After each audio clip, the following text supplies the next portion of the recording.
Shalom, Romans 15:5-6.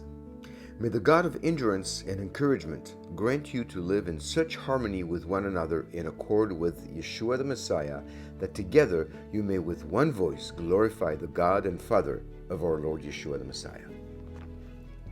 As we go through life as believers, with God encouraging all of us to endure through obstacles and challenges, we inevitably interact with other believers. Ultimately, what we ought to seek within the body is unity. Our unity serves to glorify God and further His kingdom. As when we are united in God, we are stronger against the world. The enemy will throw anything, big and small, to keep us arguing so that we will be busy not doing God's business. And more often than not, he is very successful. Seek unity. Be blessed.